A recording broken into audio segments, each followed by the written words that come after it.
అల్లు అర్జున్ కూడా quash petition వేశారు. అది ఈ రోజు హైకోర్టులో విచారణ జరగనుంది. ఎఫ్ఐఆర్ని అయితే నా మీద వేసిన ఎఫ్ఐఆర్ని అయితే కొట్టివేయండి, ఇందులో నా ప్రమేయం లేదు. అండ్ ప్రధానంగా ఆల్రెడీ నేను వెళ్లే ముందే థియేటర్ యాజమాన్యానికి, ఏసీపీకి భద్రత కోసం నేను ఆల్రెడీ సమాచారం ఇచ్చాను. సమాచారం ఇవ్వలేదు అనడం సరికాదు. భద్రత కోసం నేనైతే ముందుగా చెప్పాను. ఈలోగా నన్ను అరెస్ట్ చేయకుండా ఆదేశాలు ఇవ్వండి అని చెప్పేసి ఇప్పటికే పిటిషన్ వేశారు. ఈలోపే అరెస్ట్ చేయడాన్ని ఎలా చూడొచ్చు? ఐ మీన్ అదుపులోకి తీసుకోవడాన్ని.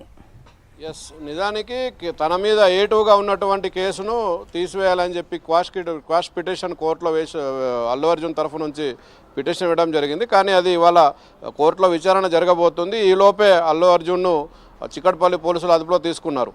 ఒక పక్క కేసు విచారణ జరుగుతుండగానే అదుపులో తీసుకోవడం జరిగింది. అంటే నిజానికి అల్లు అర్జున్ తప్పు చేశారా, లేకపోతే సంధ్య థియేటర్ వాళ్ళు తప్పు చేశారా, ఏదనేది పోలీసులు తేల్చాలి. కోర్టు వ్యవహారం కోర్టు చూసుకుంటుంది. కానీ ఈలోపు జరగాల్సిన ప్రక్రియ జరగాల్సి ఉంది.